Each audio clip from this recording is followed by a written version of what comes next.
yang sudah berkenan jadi MC nih, Mbak Raisa ya, dan juga para peserta webinar dan juga diskusi baik dari kalangan alumni maupun dari HMTL ya, barangkali ada juga dari kalangan mahasiswa. Jadi pertemuan ini adalah tindak lanjut dari beberapa diskusi sebelumnya ya. Jadi memang kan hari ini kita ketahui bersama bahwa ada satu program baru di pemerintah Republik Indonesia di kabinet sekarang ya. Ini programnya banyak orang bilang programnya Mas Menteri katanya ya, MBKM begitu. Ini salah satu terobosan yang cukup berani saya pikir dari Kementerian Pendidikan bagaimana pendidikan di kampus itu disinergikan dengan potensi-potensi aktivitas di luar kampus. Dalam hal ini salah satunya adalah dengan industri dan juga alumni dan juga kampus. Kampus, alumni, dan industri begitu. Dan juga sebetulnya terlibat juga masyarakat di situ ya. Nah, kami dari IATL melihat ini sebuah tantangan dan juga sekaligus peluang begitu ya. Bagaimana tantangan kenapa? Karena ini baru ya, pertama kali ada konsep begini di Indonesia ya. Meskipun konsep jenis sudah ada, tetapi tidak sampai jadi sebuah SKS yang cukup banyak ya. Program kerja praktek, lalu juga ada magang, ada study tour dan lain-lain. Ini kan a part of ini sebetulnya ya, a part of MBKM. Tapi sekarang dijadikan sebuah kurikulum yang lebih panjang waktunya, SKS-nya lebih besar, tentu ini menjadi tantangan juga sekaligus peluang bagi para mahasiswa, kampus, dan juga para alumni, dan juga industri untuk bisa lebih mengkoneksikan begitu ya seluruh potensinya sehingga hasil dari MBKM ini harapannya betul-betul impactful untuk ke semua pihak begitu ya. Untuk mahasiswa juga memberikan pengalaman yang berharga, untuk kampus juga ini menjadi salah satu apa namanya sistem baru sehingga ilmu di kampus ini bisa lebih membumi. Lalu juga bagi industri juga sama begitu, mereka juga akan beradaptasi sehingga nanti ada pertemuan antara kebutuhan industri dengan kebutuhan dari mahasiswanya, input dari mahasiswanya sendiri yang sudah lulus. Sehingga harapannya betul setelah lulus, betul-betul mahasiswa-mahasiswa yang mengikuti program MPKM ini bisa langsung berlari lah istilahnya begitu ya, dan bisa langsung berkontribusi di dunia nyatanya, dalam hal ini juga di dunia industri. Nah, pertemuan ini menjadi rangkaian dari ujung dari diskusi kemarin yang mungkin juga ini mungkin tidak sekali ya. Bisa jadi ada beberapa program lainnya. Kita ingin bagaimana diskusi dan juga obrolan malam hari ini itu bisa mempertajam kaitan dengan pembagian perannya. Kira-kira di sektor kampus kira-kira nanti seperti apa, dari sisi alumni kami dari IATL juga apa yang bisa kita support, termasuk juga dari industri apa yang dibutuhkan, sehingga nanti ketemu dan akhirnya harapannya MBKM ini benar-benar impactful, applicable, dan bisa memberikan manfaat yang maksimal kepada seluruh pihak yang terlibat. Dan saya mengucapkan terima kasih kepada seluruh pembicara yang sudah berkenan mau hadir di sini dan juga para peserta. Mudah-mudahan diskusi malam hari ini sekali lagi menghasilkan sesuatu yang bermanfaat, yang bukan dinikmati oleh 29 orang peserta di sini ya, insya Allah, tapi juga dinikmati dan jadi role model untuk TL, terutama jurusan teknik lingkungan ya, se-Indonesia begitu. Karena kampus TL juga kan bukan hanya di Bandung dan juga di Semarang ya, di sini dari Undip ya. Nah, mudah-mudahan diskusinya tidak banyak jumlah orangnya, sebetulnya 30 orang ini cukup banyak sebetulnya untuk diskusi seperti ini ya, 30, tapi harapannya dari yang 30 ini nanti manfaatnya bisa dirasakan oleh seluruh mahasiswa TL se-Indonesia. Mudah-mudahan begitu. Demikian mungkin dari saya, selamat berdiskusi. Terima kasih. Assalamualaikum warahmatullahi wabarakatuh. Ya, terima kasih banyak Kang Gun-gun atas sambutannya.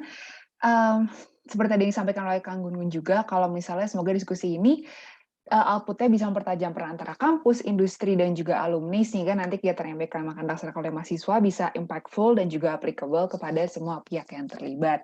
Nah, sebelum kita mulai diskusi, karena udah ramai ini ada 30 orang, mungkin kita bisa foto bersama dulu, jadi untuk kakak-kakak dan juga teman-teman yang belum on-cam, bisa on-cam sebentar, buat dokumentasi, terus kalau misalnya kalau mau nanti off-cam, bisa langsung dimatiin lagi.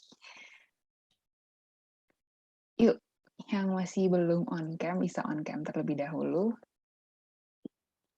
Mau pakai gaya? Boleh kalau ada gayanya. Biasanya gini ya. Oh gitu, oke, langsung aja. Kita tunggu mungkin 1 menit lagi ya, kalau di jam aku sampai 19.19.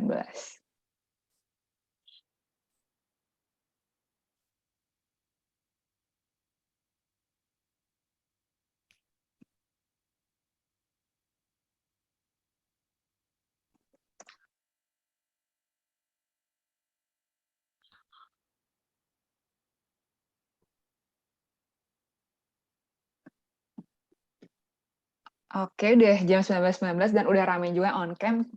Kita bisa langsung mulai aja foto pakai gaya kayak gini sesuai dengan arahan dari Kang Gun-gun. Langsung aja slide pertama, ada 2 slide. Slide pertama bisa senyum. 1, 2, 3. Langsung slide kedua. 1, 2, 3.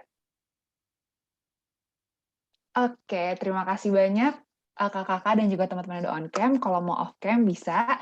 Langsung aja kita akan masuk ke sesi diskusi kita pada malam hari ini yang akan dibawakan oleh Ibu Emenda selaku moderator pada diskusi malam pada hari ini. Kepada Ibu Emenda, saya persilahkan. Baik, terima kasih Raisa ya panggilannya. Selamat malam. Assalamualaikum warahmatullahi wabarakatuh. Waalaikumsalam warahmatullahi wabarakatuh.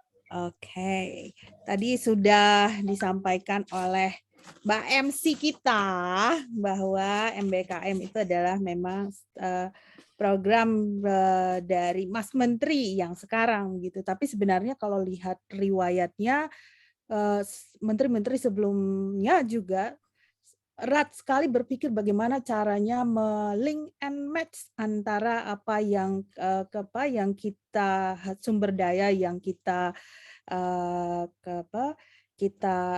kita tumbuhkan di kampus itu dengan dunia industri dan dunia nyata begitu. Tapi kemudian ini dimasukkan dalam program yang sudah diatur sehingga mahasiswa diharapkan itu punya hak 3 semester belajar di luar bisa di luar prodinya dan 2 semester di luar kampus begitu. Nah, hari ini kita ada 4 orang narasumber kita karena kita mau mengeksplorasi ya bagaimana caranya mewujudkan harapan, karena tadi sebenarnya keinginan itu didasari pada bahwa perguruan tinggi itu memang punya dampak tercepat dalam perubahan sumber daya manusia untuk membentuk sumber daya manusia yang unggul katanya begitu, dan pemikirannya inovasi itu muncul kalau tidak dibatasi, karena itu jadi MBKM ya kan, kampusnya merdeka, mahasiswanya merdeka, harusnya dosennya juga merdeka begitu ya. Baik, tidak berlama-lama lagi kita akan mulai dari narasumber kita yang pertama karena kita ingin melihat apakah upaya kita link and match dan memerdekakan kampus dan memerdekakan belajar ini bisa kita hubungkan gitu ya. Yang pertama kita ada narasumber kita dari PT Waste for Change Alam Indonesia. Manggilnya kali Mas Rido barangkali ya, karena terlihat lebih muda daripada saya. Silakan Mas Rido kalau boleh 10 menit ya. Jadi apa yang mudah-mudahan bukan pertama kali terekspos dengan MBKM gitu. Dan untuk ini mempersingkat waktu, kami persilahkan Mas Rido untuk bisa sharing apa yang dilakukan di PT Waste for Change Alam Indonesia dan bagaimana peluangnya untuk bisa mewujudkan MBKM. Terima kasih. Ya, terima kasih Bu Emenda. Perkenalkan, nama saya Rido. Saya di Waste for Change ini rangkap satu sebagai HC Human Capital, yang kedua juga sebagai COO Direktur Operasional. Disclaimer, sebenarnya saya menggantikan Mas Sano untuk diskusi hari ini karena Mas Sano sedang ada di Bali untuk pekerjaan. Saya sendiri sebetulnya bukan lulusan ITB, Bu, tapi saya cukup sangat banyak sekali, bahkan di dalam karir bekerja saya, lebih banyak saya bekerja dengan anak ITB, terutama TL ITB, mungkin dari Mas Sano sendiri sampai ke ada Faris di sini, sama Pak Gun-gun juga beberapa kali ketemu. Terus juga saya juga punya tim juga banyak dari Waste for Change, dari TL ITB, dari mulai angkatan berapa kayaknya 2006 kali ya Bu ya, 2005 saya tuh ada tuh setiap angkatan kita bekerja bekerja bersama gitu, entah sebagai tim ataupun sebagai kolega. Jadi cukup familiar lah, insya Allah kalau konteksnya adalah TL ITB.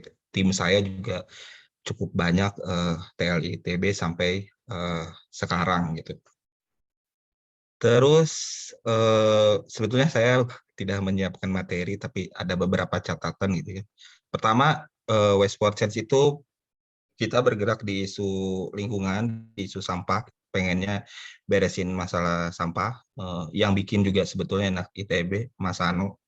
Kita juga dibesarkan oleh anak-anak muda ITB ya, dari mulai kecil gitu sampai tumbuh sampai hari ini, dari mahasiswa lulusan yang masih muda, baru lulusan muda gitu. Jadi kita familiar lah. Nah, terkait dengan program Mas Menteri ini, memang saya sendiri memang udah cukup mengagumi Pak Nadiem ya dari lama, terutama waktu dia memegang Gojek, bagaimana Gojek tumbuh gitu. Jadi udah ngefans duluan. Waktu dia kemudian mencetuskan sebuah wacana yang kemudian akhirnya bisa terimplementasi gitu lewat program Kampus Merdeka, sangat mendukung. Yang pertama sangat mendukung karena memang betul ada gap antara kampus dan juga industri itu. Kayaknya gapnya harus diperdekat. Tentu banyak hal yang membuat itu terjadi, tapi upaya mendekatkan kampus dengan kehidupan masyarakat itu memang perlu dilakukan lebih komprehensif. Waktu itu sebetulnya kan ada banyak upayanya, ada pemagangan, kemudian ada kerja praktek, ada KKN. Itu kan sebenarnya bagaimana kampus hadir di lapangan gitu, hadir di masyarakat. Tapi program ini memiliki porsi yang lebih besar daripada sebelumnya. Kalau sebelumnya mungkin dalam bentuk bulan, kalau sekarang diwacanakan bisa sampai 3 semester gitu. Jadi itu sangat bagus gitu ya, sangat bagus. Bagaimana industri merespon? Pengalaman saya sendiri bekerja bersama dengan lulusan dari banyak anak ITB ya. Kalau kita ngomongin ITB-nya yang senior dan yang fresh graduate sebetulnya. Yang pertama memang karakter anak ITB itu beda dengan kampus-kampus yang lainnya. Dia punya etos kerja dan punya ketekunan gitu. Tapi sebetulnya kalau kita ngomongin kualitas gitu, fresh graduate ini selalu punya tantangan beradaptasi di industri, di sebuah tempat kerja baru. Adaptasinya itu nampaknya seperti gagap gitu ya, gagap dan ragu gitu, dan kayak kaku sebetulnya, waktu dia masuk sebagai fresh graduate itu kayaknya secara kualitas itu sebetulnya sama dengan magang. Kita tuh punya fresh graduate dan juga punya pemagangan. Jadi kita punya program magang yang cukup dibangun di tahun 2019, kayaknya serius itu. Kayaknya kualitasnya itu sama sebetulnya, sama-sama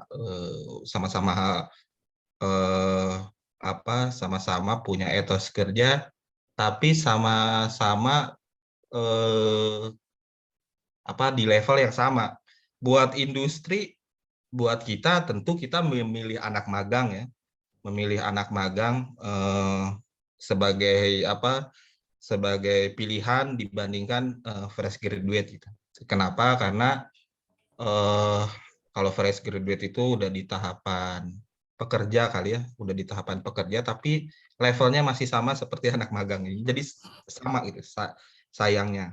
Nah, program MBKM ini mungkin akan menjadi jembatan agar sebetulnya orang yang kemudian kita anggap fresh graduate ini ada di level yang berbeda karena dia sudah punya pengalaman sebelumnya di saat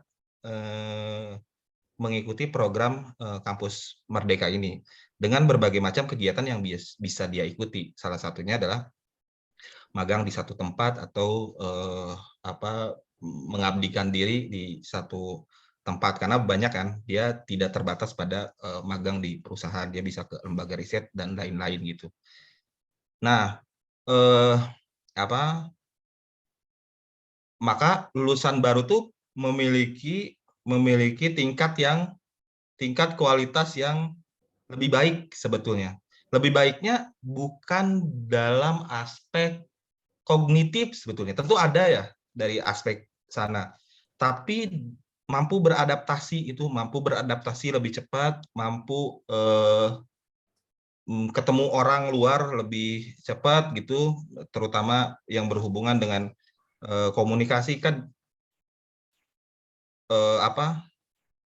merasa ya orang baru lulusan baru tuh kadang merasa insecure-nya itu terlalu tinggi gitu. Nah, masa-masa itu kalau dia sebagai lulusan baru, tekanannya itu lebih besar selain dia sebagai penganggur gitu ya. Dia menjadi ketika masuk ke dunia kerja, dia masuk ke tahap probation, dia tidak mampu menunjukkan potensi terbaiknya. Jadi menurut saya program ini tuh sangat bagus dan sangat mendukung dan sangat bisa sekali kita serap gitu ya, dan akan memfasilitasi program ini, dan kita juga mempersiapkan agar bisa mendukung program ini dan menjadi wadah buat teman-teman kampus bisa menyalurkan para mahasiswanya untuk bisa memiliki pengalaman di dunia nyata. Terus menurut saya memang dari kita sendiri, dan saya yakin di perusahaan lain pun sama, kita lebih sering akhirnya, kalaupun di dalam proses rekrutmen gitu, kita bicara rekrutmen itu, lebih sering kita akhirnya meng-hire dari anak magang kita. Jadi anak magang ini lebih punya potensi untuk diterima dibandingkan lulusan baru sebetulnya. Bahkan dalam banyak case udah kita ajak bekerja meskipun dia masih belum lulus kuliahnya gitu. Lulus kuliahnya. Kenapa? Karena program magang kita bahkan hanya 3 bulan sampai 4 bulan. Tapi 3 bulan 4 bulan ini sangat di bulan ketiga gitu dia sudah mampu menunjukkan potensi terbaiknya tanpa beban apapun kan. Kalau magang itu kan nggak mungkin nggak lulus kan kasarnya. Jadi sebagai industri tadi perannya sebagai industri ini itu program yang mampu menjembatani tadi kebutuhan ketenaga kerjaan dan menjadi proses onboarding lah ya, proses onboarding sehingga yang dimaksud dengan fresh graduate itu memiliki tingkat kualitas yang lebih baik dari sisi terutama mental gitu ya, terutama mentalitas menghadapi permasalahan, karena butuh waktu tuh apa yang sudah dipelajari dengan apa yang terjadi butuh waktu untuk kemudian diimplementasikan. Gitu kurang lebih Ibu Emenda. Terima kasih dari saya. Assalamualaikum warahmatullahi wabarakatuh. Waalaikumsalam. Terima kasih Mas Rido. Jadi kurang lebih ya dari pengalaman yang sudah didapat dari PT Waste for Change ini, bahwa sebenarnya kalau sebelumnya fresh graduate itu selalu kaku, kurang bisa beradaptasi gitu ya. Jadi sekarang itu terlihat kalau mungkin ekspektasinya dengan magang itu ekspektasi itu bisa meningkat untuk fresh graduate karena dia sudah punya experience untuk berbaur sebelumnya. Jadi kualitasnya ya diharapkan lebih tinggi gitu ya. Baik, kita kita lanjutkan dengan narasumber kita yang kedua. Terima kasih Pak Rido. Nanti kalau ada pertanyaan bisa dituliskan di kolom chat. Mungkin panitia bisa membantu saya di manakah harus mengajukan pertanyaan. Kita ada narasumber yang kedua dari Paragon Teknologi dan Innovations, Mbak Riri alias Mbak Rianti Kusuma Dewi ya. Ya Mbak, halo, salam kenal. Saya Riri dari Employer Branding Paragon. Mohon maaf tidak bisa pakai virtual background ya Ibu. Oh, mangga, tidak apa-apa. Oke, baik. Mungkin kita mau sedikit present ya Ibu mengenai kegiatan Kampus Merdeka yang ada di Paragon gitu ya. Supaya teman-teman juga lebih tahu mengenai gimana sih program magang yang ada di Paragon sekarang ini begitu. Nah, di tahun ini kami sudah memasuki Paragon Internship Program batch kedua, jadi kami sudah join dari tahun lalu. Memang salah satu kegiatan dari MBKM ini adalah salah satu kegiatan yang menjadi pilar dari pilar pendidikan CSR-nya Paragon. Nah, mungkin sedikit informasi mengenai Paragon, karena mungkin Ibu dan Bapak di sini sudah tahu brand-brand kami gitu ya. Ada Wardah, Makeover, Emina, Kaf, dan Putri, tapi mungkin belum tahu bahwa brand-brand ini itu adalah brand yang dinaungi oleh Paragon. Begitu ya. Jadi kami memang sebuah perusahaan yang berbasisnya itu kosmetik. Di tahun 2020 kemarin kami berganti nama dari Paragon Technology and Innovation menjadi Paragon Corp, di mana di bawahnya ada Paragon Technology and Innovation sebagai perusahaan manufacturing kosmetik dan ada Parama Global Inspira sebagai perusahaan distribusi begitu ya. Jadi memang saat ini brand-brand kami itu ada di bidang kecantikan. Nah, ini salah satu visi dan misi kami. Jadi memang salah satu misi kami itu ada mendukung pendidikan bangsa begitu. Nah, karena ini adalah salah satu misi kami, maka kami join dengan Paragon Internship Program atau MBKM gitu. Nah, ini salah satu pilar dari CSR kami ada di bidang pendidikan. Nah, untuk MBKM sendiri sebenarnya di batch pertama kami mengikuti 2 program. Ada Paragon Internship Program atau yang biasa kita sebut program magang. Kemudian ada Paragon Master Class. Nah, namun di batch kedua ini kami hanya mengikuti program magang saja, dikarenakan Paragon Master Class itu dikhususkan untuk perusahaan-perusahaan yang berbasiskan IT begitu. Karena kan kami basisnya FMCG, jadi Master Class ini memang dikhususkan untuk program-program seperti Bangkit, oleh Google, oleh Gojek, dan lain-lain. Jadi sekarang kami memang fokus kepada Paragon Internship Program. Nah, jadi untuk PIP sendiri, magang di Paragon kami sebut PIP, kita ada magang selama 1 semester penuh. Untuk batch ini kami buka dari periode Februari hingga Juli. Nah, sedangkan direktorat yang kami buka itu ada 10 di tahun ini ya. Jadi ada tambahan 1 direktorat lagi. Nah, dan posisi ini bisa di-apply oleh seluruh mahasiswa dari jurusan manapun gitu ya. Jadi kalau misalnya ditanya untuk lulus atau mahasiswa TL kira-kira cocoknya di posisi apa begitu. Nah, kami di sini membuka kesempatan untuk mahasiswa TL bisa berkarya di luar dari core pendidikannya gitu ya, karena memang di sini kebetulan belum ada nih posisi yang align dengan jurusan TL. Kami mayoritas membuka jurusan yang all major gitu ya. Marketing kita buka all major, komersial hampir semuanya kita buka all major kecuali finance dan IT dan R&D yang baru ini. Finance, IT, dan R&D memang memerlukan keperluan khusus, sedangkan yang lainnya seperti marketing, komersial, HR, PID, business innovation itu bisa di-apply all major. Kenapa kami meng-apply all major? Karena memang kalau misalnya kita tarik dari data Paragonian sendiri, Paragonian itu adalah karyawan yang sekarang join di Paragon, itu memang jurusannya tidak inline dengan perkuliahannya, Bu. Contohnya saya juga lulusan ITB, kebetulan teknik geofisika gitu ya di FTTM. Kemudian sekarang di Paragon pernah gabung jadi tim komersial, pernah gabung dengan tim HR saat ini. Jadi memang pendidikan saya dengan pekerjaan saya sangat-sangat tidak inline, dan mungkin ini bisa memfasilitasi teman-teman di TL yang ingin mencoba dunia luar di selain dunia TL begitu ya. Nah, ini 10 direktorat yang kami buka. Nah, kemudian belajar apa sih selama magang? Nah, jadi di magang itu bukan semata-mata hanya bekerja begitu ya. Kami sendiri memiliki silabus dan learning design sendiri.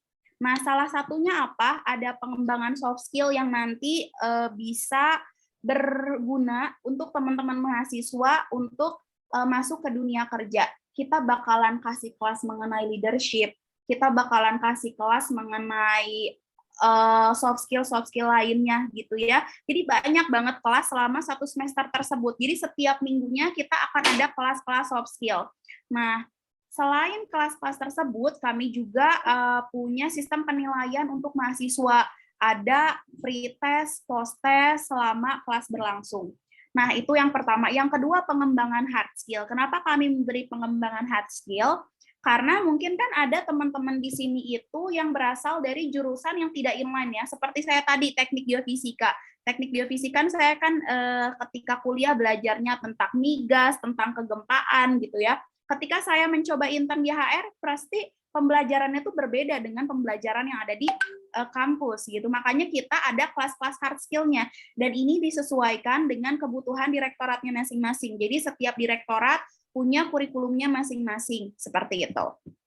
Nah, kemudian ada yang terakhir itu project assignment, di mana teman-teman intern ini akan memegang sebuah project yang akan dikerjakan selama 6 bulan, gitu ya. Jadi ada 3 kegiatan nih, ada kelas soft skill, hard skill, dan project assignment.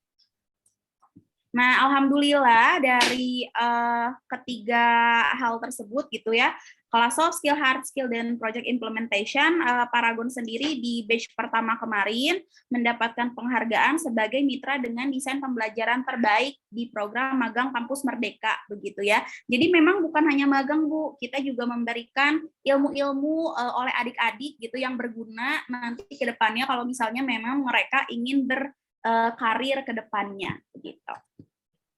Nah, ini salah satu kelas-kelas yang kami berikan gitu ya. Dari soft skill ada design thinking, critical thinking, relationship, dan banyak ya. Termasuk bagaimana kelas presentasi, public speaking, time management, personal branding, yang pastinya ini akan sangat berguna ketika teman-teman lulus gitu. Nah, ini tadi untuk hard skill-nya, mungkin setiap direktorat memiliki kurikulum yang berbeda. Nah, jadi nanti ketika 6 bulan, teman-teman itu kan tadi ada in class training, nanti ada project assignment, setiap anak juga akan dilengkapi, ditemani oleh mentor-mentor profesional supaya menunjang teman-teman dalam bekerja, di coaching juga gitu ya, dan observasi di lapangan. Nah, ini salah satu silabusnya, Ibu, salah satu contoh silabus di SCM.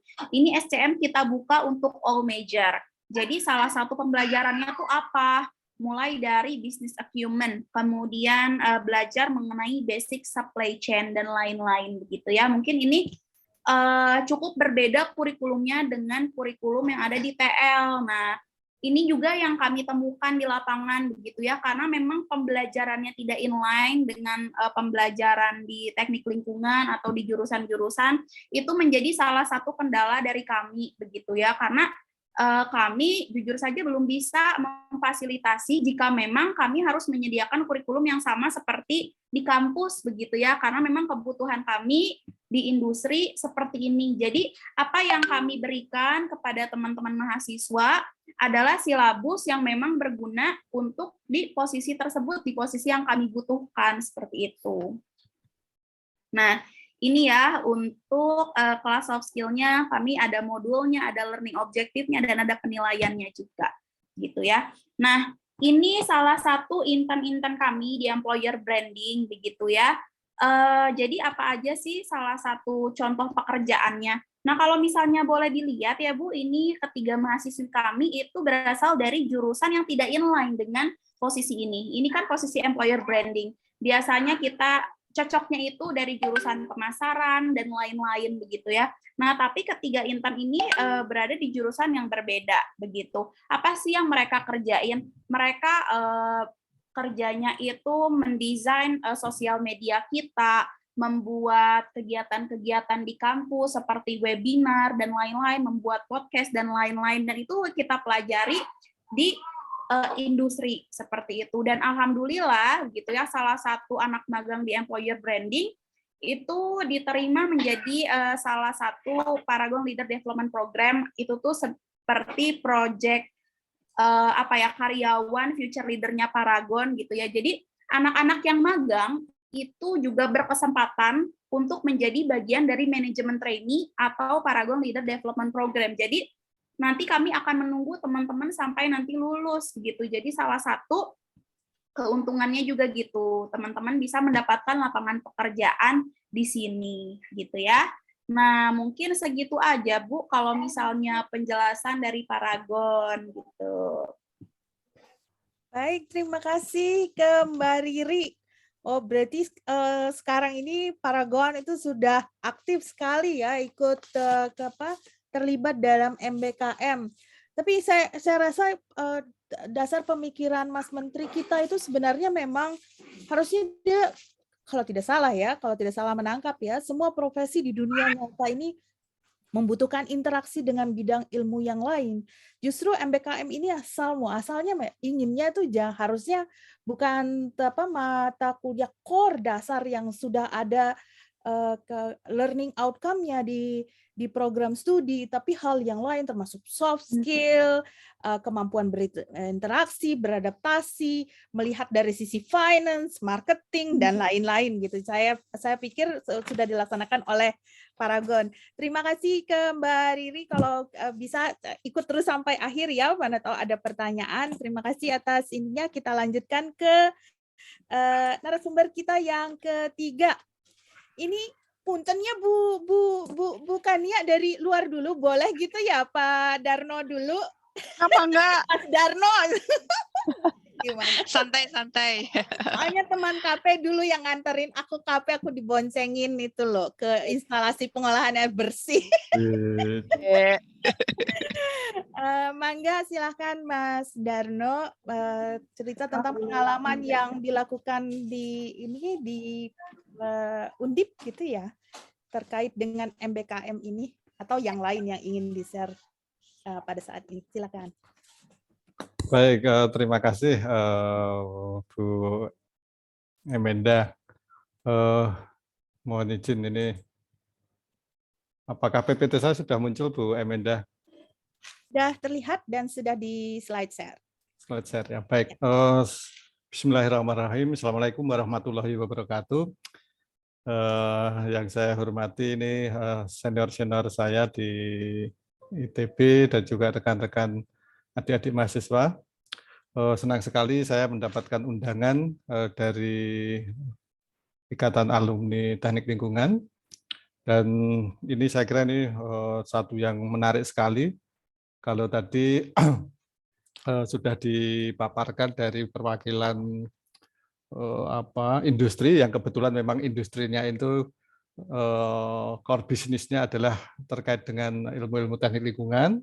Kemudian juga tadi sudah dipaparkan juga dari Bu Rianti terkait dengan kegiatan-kegiatan dari Paragon yang memang core bisnisnya mungkin tidak erat dengan teknik lingkungan. Jadi justru ini yang menarik begitu, bagaimana satu industri nanti berkolaborasi, ada link dan match-nya begitu. Kemudian juga ini menarik bahwa kami diundang begitu, mungkin sebagai informasi, teknik lingkungan Undip ini adalah teknik lingkungan yang nomor 5, artinya berdirinya begitu. Kalau yang pertama adalah di ITB, kemudian ITS, kemudian ada beberapa universitas yang sudah senior begitu membuka teknik lingkungan. Untuk teknik lingkungan dari Undip itu kita bukanya tahun 98, dan itu adalah teknik lingkungan yang kelima. Mohon izin ini kami perkenalkan dulu seperti apa teknik lingkungan teknik lingkungan Undip itu, sehingga rekan-rekan punya gambaran dan sedikit bisa membandingkan bagaimana posisi teknik lingkungan Undip itu kalau dibandingkan dengan teknik lingkungan ITB begitu ya. Baik, ya ini visi misi kami seperti yang sudah pasti visi misinya supaya diakui di taraf internasional pada tahun-tahun sekian begitu. Saya kira ini tidak berbeda dengan universitas-universitas yang lain. Kemudian kami sampaikan bahwa teknik lingkungan itu sekarang terakreditasi A, dan kemarin juga atas pendampingan dari Pak Bino juga ya mendapatkan akreditasi IABI, dan per tahun 2019 kami sudah membuka S2 amanat dari diperolehnya akreditasi A di kami, sehingga tahun 2019 kami membuka program S2 Teknik Lingkungan, dan S2 Teknik Lingkungan di kami ini ada kelas reguler dan juga ada kelas internasional, dan tahun kemarin juga sudah mendapatkan akreditasi baik gitu. Baik, berikutnya ini sedikit tentang sumber daya kami yang ada. Jadi saat ini ada 22 dosen ya di kami, 1 dosen guru besar dan sebagian sudah lulus S3 gitu.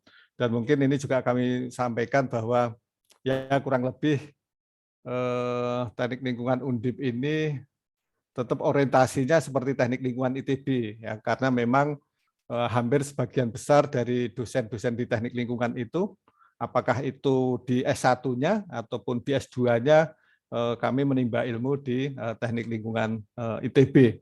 Jadi memang beberapa kurikulum itu memang kita kiblatnya ke kurikulum teknik lingkungan ITB. Baik, kemudian saya kira ini juga hanya mengingatkan bahwa di kami, di kurikulum kami juga beberapa mata kuliah yang sebenarnya mata kuliah yang mungkin kita kenal sebagai teknik penyehatan, ya ada air minum, air buangan dan sebagainya. Ini penting juga supaya sebenarnya bagaimana suatu industri itu kalau mau menyasar kira-kira apa sih lulusan teknik lingkungan itu mempunyai kompetensi seperti apa, sebenarnya ini yang ada di kami ya.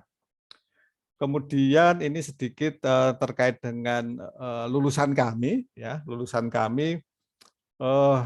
ya karena memang sekarang kan eranya lulus cepat gitu, lulus cepat, dan itu adalah amanat dari akreditasi bahwa prodi-prodi didorong untuk lulus cepat, kemudian juga IP-nya cukup bagus dan sebagainya. Ini gambaran dari profil lulusan kami. Dan sekarang ini alumni kami tersebar kerja di beberapa bidang ya, didominasi oleh di pemerintahan ya. Di pemerintahan hampir sepertiga lulusan kami lebih banyak terserap di pemerintahan, baik itu entah di Dinas Lingkungan Hidup maupun di dinas-dinas yang kaitannya dengan pekerjaan umum.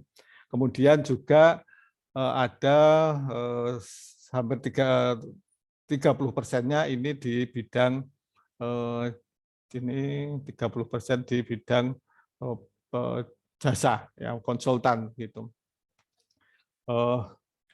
Baik.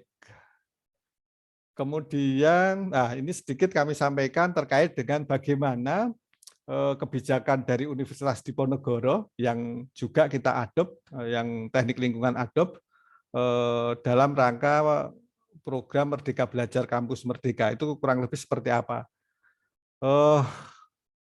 Ya, kami sampaikan bahwa ada beberapa program MBKM yang memang ditetapkan kementerian. Namun demikian di rektor di Undip sendiri juga membuat beberapa Merdeka Belajar Kampus Merdeka yang ditetapkan oleh rektor. Dan terkait dengan pembelajaran MBKM nanti kita tahu ada sistem transfer kredit gitu ya. Ya, kemudian sistem transfer kredit atau juga sistem konversi. seperti apa sistem transfer kredit dan konversi kegiatan MBKM ke dalam SKS pembelajaran. Ya, ini saya kira ini rekan-rekan juga sudah tahu program-program MBKM yang ditetapkan kementerian itu seperti apa. Ada pertukaran mahasiswa, kampus mengajar, magang bersertifikat, studi independen, kewirausahaan, dan lain-lain. Ya. Nanti kita lihat dari program-program ini untuk mahasiswa-mahasiswa teknik lingkungan, mereka tertarik di program apa saja. Ya. Nanti kita lihat di slide-slide berikutnya. Baik, ya tadi yang seperti saya sampaikan bahwa di dalam program MBKM ini sebenarnya kan ada beberapa hal ini ya, ada pembelajaran dalam program studi lain di UDIP. Jadi kami menerapkan bahwa mahasiswa TL bisa saja mengambil mata kuliah di program yang lain. Ya. Kemudian juga bisa juga bahwa mahasiswa kami mengambil program studi yang sama di universitas yang lain. Saat ini kami sudah bekerja sama dengan UNPAD maupun UNHAS. Jadi beberapa mahasiswa kami mengambil mata kuliah yang ditawarkan di sana, dan sebaliknya ada beberapa mahasiswa dari UNPAD dan UNHAS juga mengambil mata kuliah yang ditawarkan yang ada di kami. Ya ini memang kenapa kami menjalin kerjasama dengan UNHAS dan UNPAD. Saya kira ini perlu ini ya, mungkin saya kira masih malu-malu gitu, dalam artian kami dari universitas atau dari prodi yang mungkin lebih muda mau mengajak prodi yang lebih senior gitu, kadang mungkin merasa enggan gitu. Sebaliknya barangkali seperti teknik lingkungan ITB mau menggandeng universitas yang notabene lebih muda mungkin juga ragu-ragu ya. Walaupun secara informal sebenarnya banyak dosen-dosen kami yang bekerja sama dengan dosen-dosen universitas lain. Tapi ini kendala yang memang dihadapi di lapangan. Kemudian juga ada kegiatan-kegiatan tidak dari lembaga perguruan tinggi yang tadi dilakukan melalui program magang dan sebagainya. Ya, ini saya ini aturan yang ada di MBKM bahwa satu semester paling banyak 20 SKS kalau dia mengambil program studi lain di Undip. Sementara kalau mahasiswa mengambil kegiatan-kegiatan yang bukan dari universitas, maka mahasiswa boleh mengambil kegiatan maksimal 2 semester dan nanti paling banyak disetarakan 40 SKS. Ini yang sangat menjadi diskusi rame terkait dengan penyetaraan ini. Mahasiswa sangat tertarik dengan promosi dari kementerian bahwa kegiatan-kegiatan ini nanti bisa disetarakan ya. Nah, maksudnya bisa ini ditelan mentah-mentah oleh mahasiswa bahwa bisa ini sudah otomatis nanti disetarakan dengan 20 SKS. Ini sangat menarik bagi mahasiswa, sudah punya pengalaman magang, kemudian sering sekali kegiatan-kegiatan MBKM ini ada reward-nya. Di sisi lain ini nanti disetarakan 20 SKS. Padahal terkadang mereka lupa bahwa ini yang dimaksud dengan bisa ini bukan berarti wajib disetarakan. Sering sekali bahwa kegiatan-kegiatan MBKM ini tidak bisa dikonversi ke mata kuliah. Akhirnya sering sekali ada komplain-komplain dari mahasiswa, mereka sudah melakukan kegiatan-kegiatan, tetapi pada akhirnya ternyata tidak bisa dikonversi ke mata kuliah. Itu yang kendala-kendala yang sering dihadapi dari perguruan tinggi.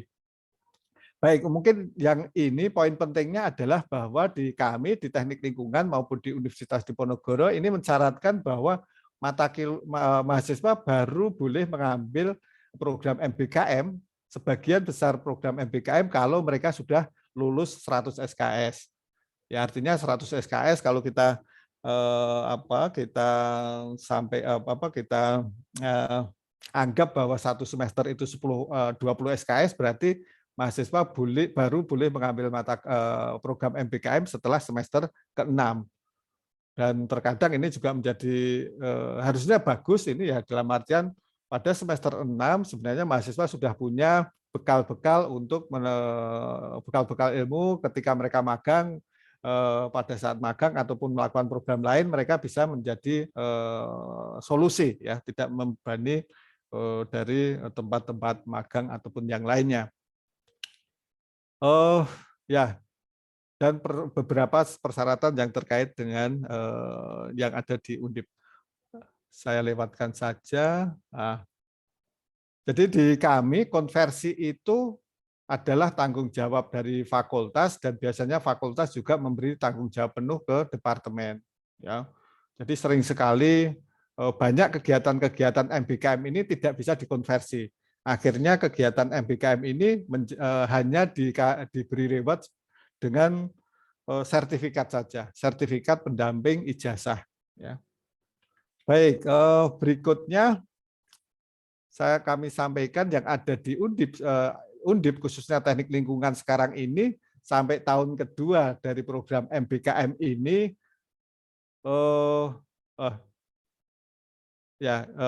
sampai tahun kedua MBKM ini adalah daftar mahasiswa kami yang mengikuti program MBKM.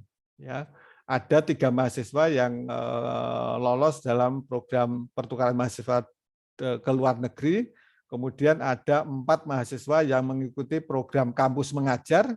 Kemudian ada 2 mahasiswa yang mengikuti magang bersertifikat. Ada yang di Unilever, ini ada juga yang masuk ke PT Paragon Teknologi Innovation. Ya, ini yang tadi disampaikan oleh Bu Rianti. Terima kasih Bu Rianti. Ini kayaknya ikut yang program di ITB. Ya, dan kalau kegiatan program MBKM yang kaitannya dengan pertukaran mahasiswa, ini saya kira konversi mata kuliahnya relatif ringan karena memang mahasiswa memilih universitas-universitas atau prodi yang kebetulan memang relevan dengan teknik lingkungan. Tetapi kalau yang kegiatan lain seperti program kampus mengajar, ini tidak mudah untuk mengkonversinya. Contohnya adalah ini, ya. Jadi ternyata di dalam program kampus mengajar, mahasiswa yang mengikuti kegiatan itu mereka melakukan kegiatan-kegiatan seperti ini. Melakukan strategi pembelajaran luring, pembelajaran literasi, asesmen dalam pembelajaran SD dan sebagainya. Kebetulan yang mahasiswa kami yang mengikuti kampus mengajar ini ditugaskan di Kemenristek-Dikti untuk mengajar di beberapa SD. Kemudian ini yang mengikuti program kewirausahaan mikro, dan kita lihat juga pembelajarannya memang lebih mengarah ke soft skill, ya, soft skill, tidak berkaitan langsung dengan kompetensi-kompetensi teknik lingkungan. Kemudian juga ini sebagian besar juga seperti ini lebih ke soft skill. Ini juga, ya, dan ya. Mungkin sebelum saya slide terakhir tadi ada slide yang terlupakan. Ini adalah slide ini bahwa untuk menerapkan kurikulum merdeka ini akhirnya, ini di kami akhirnya harus merubah kurikulum, dan ini sangat drastis perubahannya. Kalau kurikulum 2017 kita hanya mempunyai 8 SKS mata kuliah pilihan. Tapi karena tadi ada kebijakan untuk kurikulum merdeka, mohon maaf ini masih kurikulum 2017, tapi sebenarnya ini kurikulum merdeka, maka yang ada di kami di teknik lingkungan Undip ini mata kuliah pilihan yang kita tawarkan adalah 30. 30 ini untuk mengantisipasi bahwa banyak mahasiswa yang nanti ikut program Merdeka Belajar dan kegiatan-kegiatannya banyak terkait dengan mata kuliah teknik lingkungan, sehingga nanti itu bisa dikonversi ke mata kuliah yang. Tapi saya secara umum kami sangat mendukung kegiatan-kegiatan ini ya, karena memang tadi yang disampaikan oleh Pak Mas Ridho Malik bahwa magang ini sebenarnya mempunyai pengalaman yang sangat bagus. Orang magang itu ibaratnya latihan bekerja dan sebagainya. Mungkin ini nanti tidak hanya dirintis untuk industri ya, tetapi untuk pemerintahan dan sebagainya, khususnya kayak di TL ini kan sebenarnya malah di pemerintahan juga cukup banyak. Misalnya DLH, kemudian pekerjaan umum itu membuat suatu kegiatan-kegiatan magang yang 6 bulan yang bisa dikonversi, justru masalah bisa dikonversi langsung dengan ini. Saya kira itu pengalaman dari Teknik Lingkungan Undip di dalam melakukan kegiatan-kegiatan MBKM sejauh ini. Demikian Bu Emenda, waktu saya kembalikan Bu Emenda. Terima kasih. Baik, terima kasih Mas Darno. Jadi Undip itu sebenarnya sudah mempersiapkan sistem dan programnya, termasuk sudah merubah kurikulum Prodi TL-nya ya ke ini kurikulum merdeka gitu, dan yang mata kuliah wajibnya saya lihat tadi ada dikurangi gitu ya. Betul ya. Itu sangat. Kalau problem konversi kayaknya mungkin sama dengan yang dialami oleh program TL di ITB. Baik, terima kasih. Kita akan lanjutkan dengan narasumber kita yang terakhir, Bu Kania Dewi, Kaprodi Sarjana Teknik Lingkungan. Silakan Bu Kania. Baik, terima kasih Bu Emenda. Assalamualaikum warahmatullahi wabarakatuh. Mungkin kepada panitia saya minta tolong ya, karena saya sebenarnya ingin mulai TikTokan dulu. Saya mau TikTokan dulu ya. Kalau tadi kan serius semua nih, dari mulai Mas Rido, Mbak Rianti, Pak Sudarno tuh serius semua. Saya sekarang mau TikTokan dulu ya dengan Mas Menteri. Silakan. Ya, tolong bilangin sama dekannya ataupun pada rektornya, Mas Menteri bilang ini. Jadi gini, jangan dilupakan apa yang saya akan bilang. Apa gunanya saya menciptakan kebijakan untuk 3 semester di luar prodi dan 2 semester dari 3 itu di luar kampus, kalau harus nyambung dengan prodinya. Nama kebijakannya aja 3 semester di luar prodi. Artinya tidak ada hubungan 20 SKS itu apakah prodi itu nyambung apa enggak dengan prodinya mahasiswa itu. Ya, jadi logikanya sudah salah tadi. Jadi tolong kasih tahu pada dekan dan silakan habis itu dilaporkan kepada koordinator daripada program Pejuang Muda, mereka akan menyampaikan ke kita akan melaporkan kembali. Ini akan selalu menjadi isu memang. Karena setiap universitas masih banyak yang tidak rela memberikan 20 SKS. Karena banyak juga kepala prodi yang merasa kenapa ini program ini ditingkatkan lebih tinggi daripada mata kuliah di dalam prodi saya. Nah, itu yang mungkin masih belum mengerti esensi daripada kebijakan ini gitu. Jadi kami pasti akan memperjuangkan sebagai kementerian untuk semua universitas memberikan 20 SKS. Mayoritas sudah mengerti, tapi masih aja ada beberapa program studi yang mungkin belum dikomunikasikan. Jadi silakan lanjutkan apa yang saya bilang hari ini kepada dekan maupun juga rektor. Dan kalau ada masalah silakan kontak saya langsung. Pak rektornya bisa kontak saya langsung untuk memverifikasi ini. Gitu. Ya, jadi 20 SKS tidak ada hubungannya dengan prodi, atau ngapain kita buat program 3 semester di luar prodi kalau gitu. Ini kan bagian daripada struktur agar anak keluar dari prodi dan keluar dari kampus. Itu adalah objektif daripada programnya.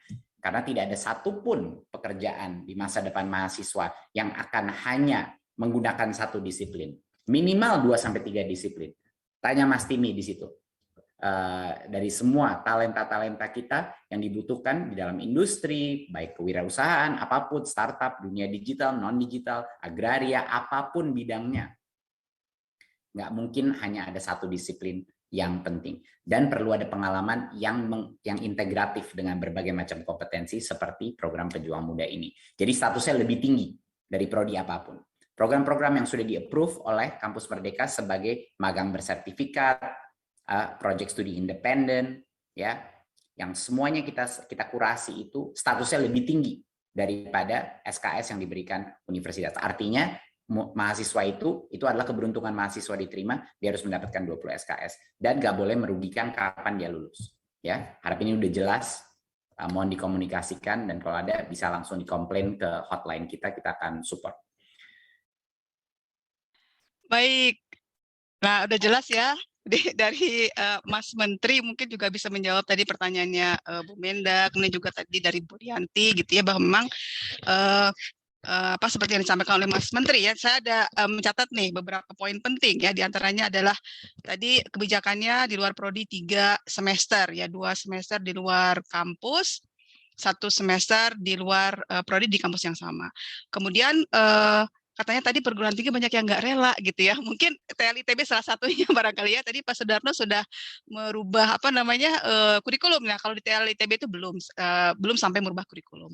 Kemudian tadi ada lagi katanya tidak nyambung gitu ya. Tidak harus nyambung dengan prodinya gitu ya. Jadi boleh berbeda. Tadi sebetulnya Mbak Rianti bisa mengakomodasi ya mahasiswa dari teknik lingkungan karena kan tidak perlu nyambung dengan jurusannya. Kemudian tadi statusnya lebih tinggi dari program apapun gitu ya, dari atau SKS apapun yang diberikan oleh prodi. Dan yang terakhir tidak boleh merugikan kapan mahasiswa itu akan lulus. Nah, ini nanti saya akan coba komentari gitu ya satu-satu dan bagaimana saya hubungkan dengan kondisi yang ada di teknik lingkungan gitu. Nah, secara umum pandangan saya ataupun prodi gitu ya terhadap MBKM ini memang tentu saja setuju ya bahwa ini adalah program yang baik gitu ya karena memberikan pengalaman baru bagi mahasiswa. Kemudian tadi juga seperti yang dikatakan oleh Mas Ridho, membuat mahasiswa menjadi lebih siap ya menghadapi dunia nyata gitu ya, berinteraksi dengan multidisiplin dan seterusnya. Tadi juga sudah disampaikan oleh Pak Sudarno ada 8 program ya yang bisa diikuti dari mulai pertukaran pelajar sampai tadi nomor 8 tadi itu membangun desa atau KKN ya. Saya tidak perlu menyebutkan satu persatu lagi. Nah, tetapi mungkin ada sedikit pandangan dari kami di level prodi karena prodi itu kan level operasional gitu ya, yang nantinya akan mencetak mahasiswa begitu ya. Nah, prodi itu kan dibangun untuk mencetak mahasiswa dengan atau lulusan ya dengan kompetensi tertentu gitu. Jadi itu setiap prodi itu kan sudah memiliki program educational objective ya, ada student outcomes atau tadi learning outcomes yang sudah ditentukan dan itu sudah ditentukan bagaimana cara mencapainya dan itu juga biasanya dijabarkan dalam berbagai mata kuliah baik itu wajib ataupun pilihan yang ada di prodi tersebut gitu ya.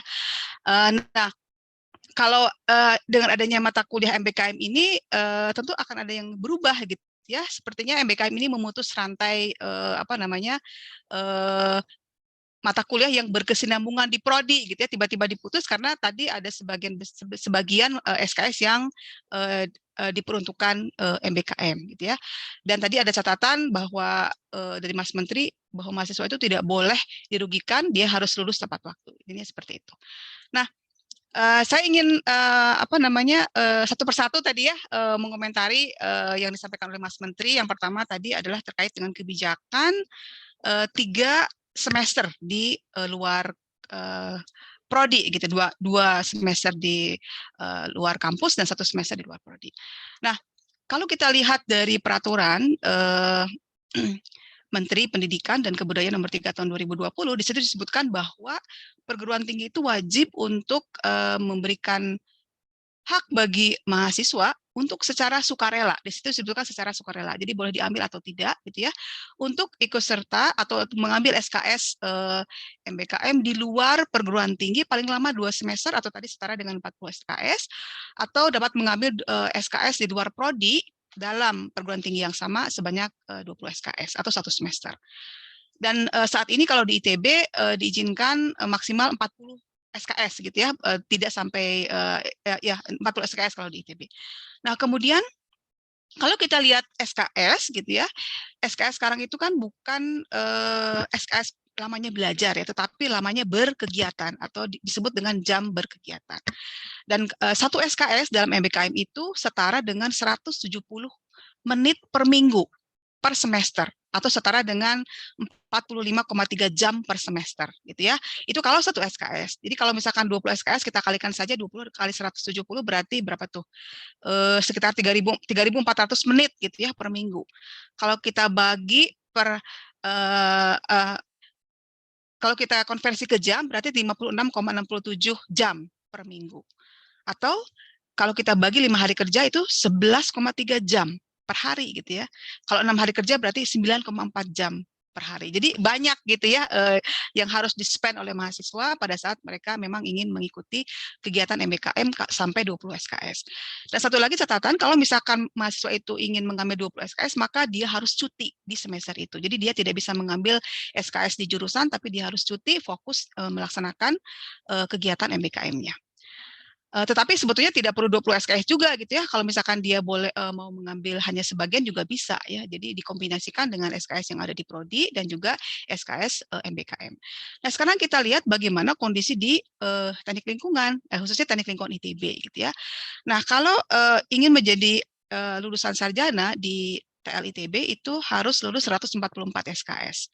36 SKS seperti kita ketahui bersama itu sudah diambil oleh TPB ya, karena harus menyelesaikan TPB sebanyak 36 SKS.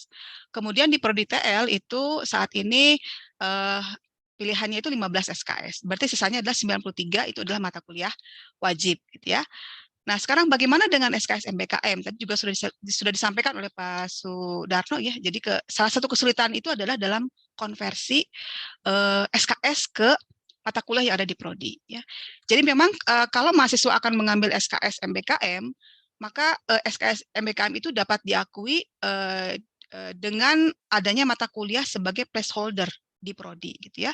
Dan placeholder itu bisa berupa mata kuliah wajib ya atau mata kuliah pilihan, dengan catatan bahwa learning outcomes-nya itu harus terpenuhi. Jadi learning outcomes dari mata kuliah tersebut itu harus terpenuhi.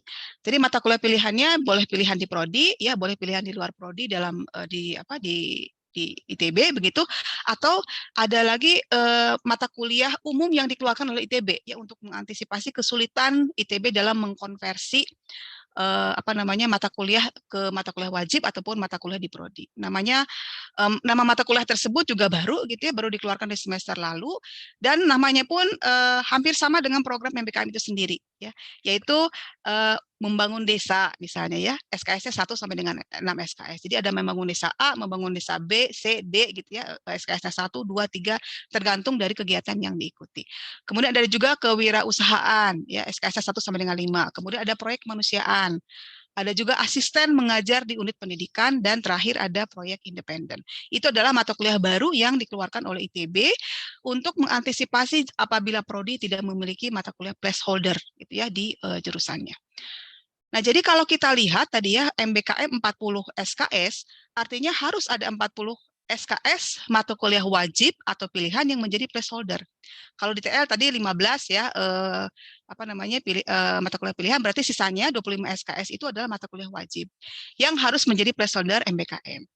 Dan saat ini belum ada ya mahasiswa yang mengambil 40 SKS. Nah, yang kedua, MBKM 20 SKS. Nah, ini berarti harus ada 20 SKS mata kuliah wajib atau pilihan. Kalau di TL maksimal 15 SKS sebagai placeholder gitu ya. Nah, sekarang bagaimana kalau tidak ada mata kuliah placeholder di prodi gitu ya, atau mata kuliah placeholder yang dikeluarkan oleh ITB yang tadi kuliah umum tadi sudah habis gitu ya. Karena kan di prodi TL itu hanya 15 SKS.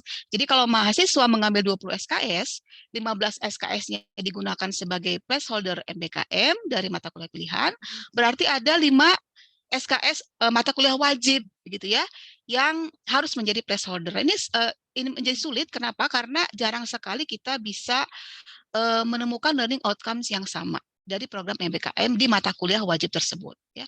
Nah, jadi bagaimana solusinya gitu ya. Nah, jadi solusinya adalah 20 SKS mahasiswa itu tetap diakui gitu ya. Mungkin sebagian besar 15 SKS akan diakui sebagai mata kuliah. Placeholder-nya adalah mata kuliah pilihan, tetapi yang 5 SKS lagi itu tidak bisa kita konversi. Tetapi tetap kita akui tidak masuk ke 144 SKS yang wajib diselesaikan oleh mahasiswa kalau dia ingin lulus menjadi sarjana teknik lingkungan. Jadi nanti mahasiswa itu akan lulus kira-kira lebih dari 144 SKS gitu ya. Nah, sebetulnya tadi tidak harus 15 SKS yang diakui oleh prodi. Prodi memiliki kewenangan untuk mengakui berapa SKS yang pantas dihargai atau diakui dan mendapatkan placeholder di mata kuliah di prodi di ITB gitu ya. Jadi mungkin kalau mahasiswa itu mengambil 20 SKS MBKM, kondisi saat ini kemungkinan besar dia akan lulus on top 144 SKS gitu ya. Berapa topnya itu atau berapa lebihnya akan sangat tergantung dari berapa SKS yang diakui oleh prodi dan berapa SKS yang tidak bisa diakomodir oleh mata kuliah pilihan ataupun wajib di prodi begitu ya. Nah, jadi itu adalah sebenarnya permasalahan ya, seperti tadi yang disampaikan oleh Pak Sudarno. Permasalahan di dalam bagaimana cara mengkonversi SKS MBKM ke mata kuliah yang ada di prodi ya. Nah, kemudian tadi ada lagi pernyataan Mas Menteri yang mengatakan katanya prodi itu nggak rela gitu ya, nggak rela SKS itu diambil oleh MBKM. Sebetulnya bukan seperti itu ya, bukan kita tidak rela ya, tetapi tadi prodi itu kan ada kewajiban untuk mencetak lulusan yang memenuhi PEO dan learning outcomes yang sudah ditetapkan oleh prodi begitu. Dan SKS yang digunakan MBKM yaitu belum tentu bisa mengakomodir itu gitu ya, belum tentu mengakomodir PEO dan ESO yang sudah ditetapkan oleh prodi gitu ya. Nah, karena itu sebetulnya di prodi Teknik Lingkungan ya, kami belum sampai merubah kurikulum seperti yang dilakukan oleh TL Undip, tetapi saat ini kami memiliki tim gitu ya, khusus MBKM yang bertugas untuk mengevaluasi bagaimana pelaksanaan MBKM ini di prodi. Jadi mulai dari tahap perencanaan, di mana itu mahasiswa akan mendaftarkan gitu ya, atau mengkomunikasikan dengan prodi kegiatan MBKM yang akan mereka lakukan. Kemudian nanti prodi akan melihat kira-kira mata kuliah placeholder-nya itu apa, gitu ya, atau nanti akan bisa dikonversi ke mata kuliah yang mana, apakah mata kuliah wajib, apakah mata kuliah pilihan, ataukah mata kuliah yang ada di ITB yang tadi saya sampaikan mata kuliah kuliah umum tadi, gitu ya, yang namanya hampir sama dengan jenis kegiatan yang ada di dalam MBKM ini. Kemudian tadi juga ada pernyataan Mas Menteri yang mengatakan bahwa tidak perlu nyambung gitu ya dengan prodi, gitu ya. Sebetulnya memang itu ada keuntungannya memang ya, ada pengalaman baru begitu ya, tadi berinteraksi dengan multidisiplin yang baru, kemudian juga mengembangkan mungkin entrepreneurship gitu ya, kewirausahaan dan seterusnya.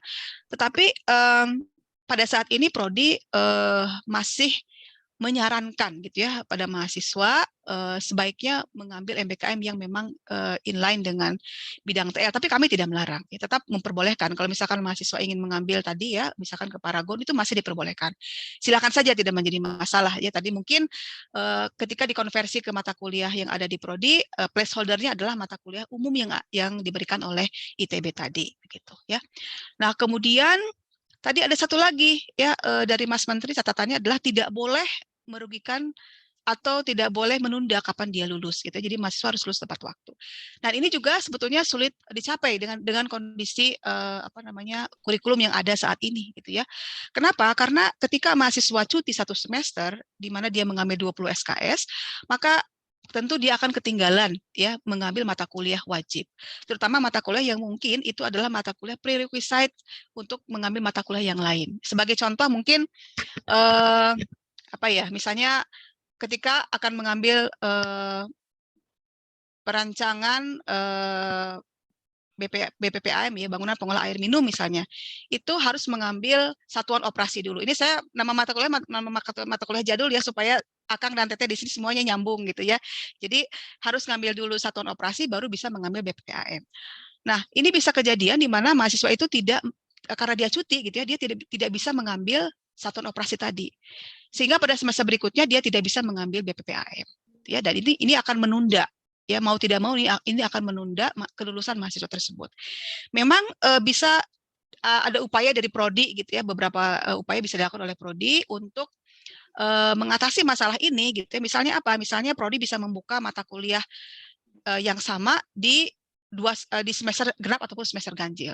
Nah, tapi kan ini membuat dosen tidak merdeka ya, Bu Menda. Jadi dosennya jadi nggak merdeka, mahasiswanya merdeka tapi dosennya jadi nggak merdeka karena dia harus mengajar mata kuliah yang sama di semester yang berbeda.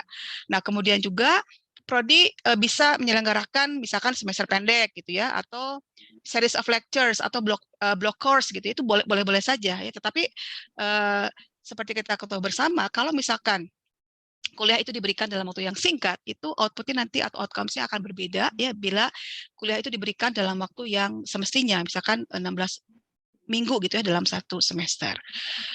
Nah, satu lagi, tentu saja ini tidak sesuai dengan kurikulum ya. Tapi saya tidak tahu ya apakah nanti ITB akan merubah kurikulum gitu ya sampai mengakomodasi seperti yang dilakukan oleh di TL Undip gitu ya. Tadi SKS-nya banyak sekali yang diakomodasi untuk SKS MBKM. Nah, kemudian saya mungkin ingin sharing juga sedikit ya terkait dengan saya boleh share screen ya, Mbak Panitia, Mas Panitia, MBKM yang sudah ada di teknik lingkungan. Sebentar, saya share dulu. Nah, saya ingin menyampaikan beberapa program MBKM yang sudah ada di teknik lingkungan gitu ya sampai saat ini.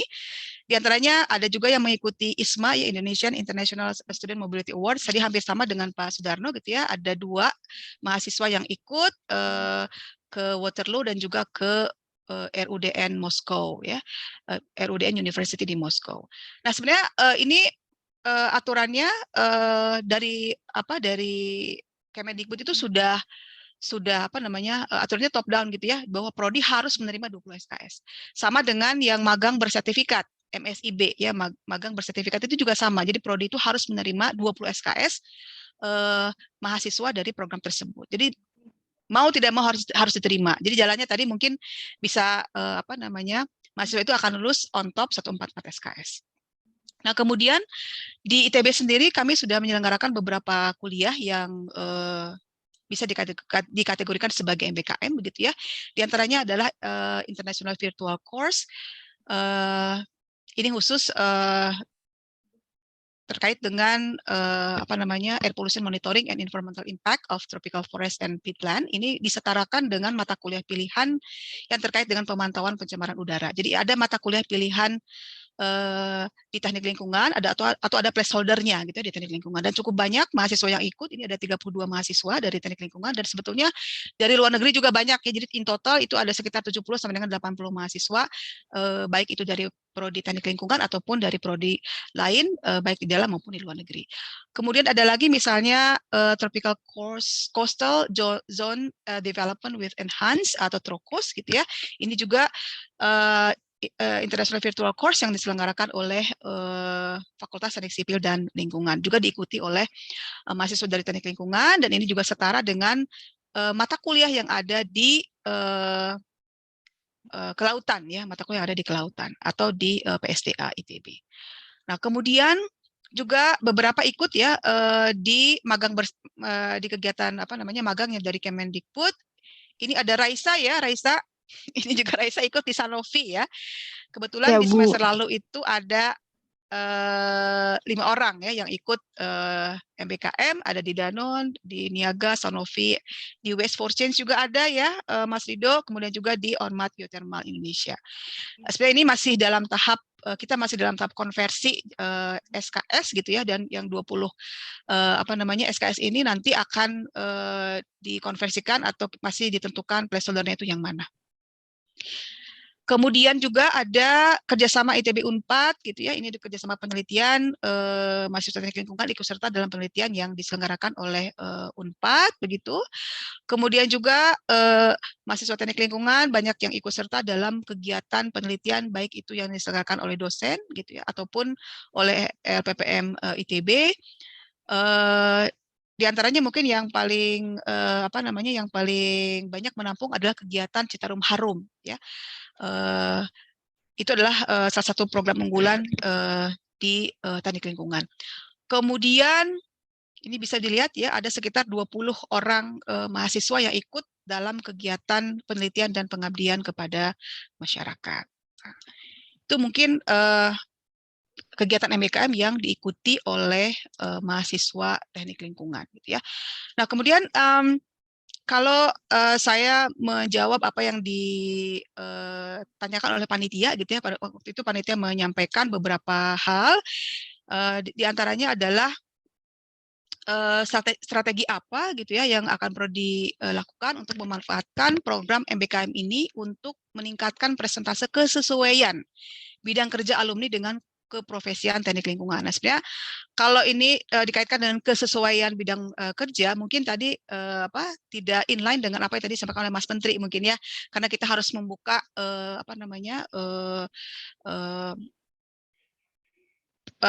membuka mahasiswa itu untuk belajar apapun gitu ya, tidak dibatasi apakah itu harus inline atau tidak dengan jurusannya. Jadi dalam hal ini namun dalam hal ini Prodi tetap sebetulnya menyarankan mahasiswa itu menyeleksi program MBKM yang kalau bisa memang inline gitu ya dengan program studi teknik lingkungan. Nah, kemudian juga saat ini Prodi berusaha memanfaatkan segala program yang ditawarkan terutama oleh Kemendikbud begitu, kemudian juga mengembangkan beberapa kerjasama baik itu antar prodi di ITB sendiri gitu ya, ataupun dengan tetangga ya Unpad misalnya seperti itu, ataupun dengan beberapa instansi pemerintah. Nah, kemudian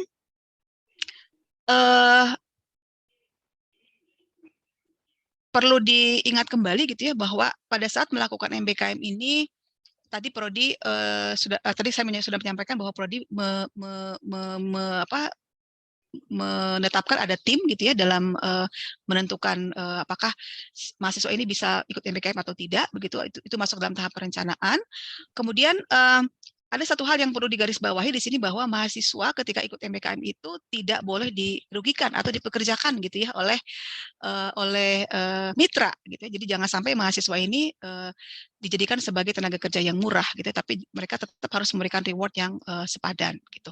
Nah, kemudian juga kami tidak mengizinkan mahasiswa untuk tiba-tiba datang gitu ya ke Prodi dan mengklaim dia sudah mengikuti MBKM. Jadi harus mengikuti prosedur yang sudah ditetapkan oleh Prodi. Mereka harus melalui tahap perencanaan, mendaftar dulu ke Prodi, kemudian melaksanakan MBKM, baru nanti melaporkan kegiatan MBKM dan mungkin nanti akan dikonversi ke mata kuliah placeholder tertentu di jurusan ya. Nah, kemudian terakhir yang ingin saya sampaikan, mungkin kita juga harus melihat bagaimana pendidikan pada masa yang akan datang, begitu ya.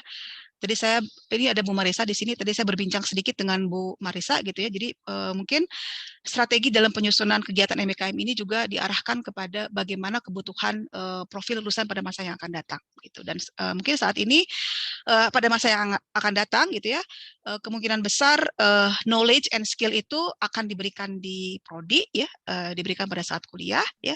Tetapi attitude dan value itu nanti akan lebih banyak diperoleh oleh mahasiswa di kegiatan di mana dia terjun langsung di lapangan, ya, diantaranya adalah dengan kegiatan MBKM ini. Mungkin demikian Bu Emenda, terima kasih. Assalamualaikum warahmatullahi wabarakatuh.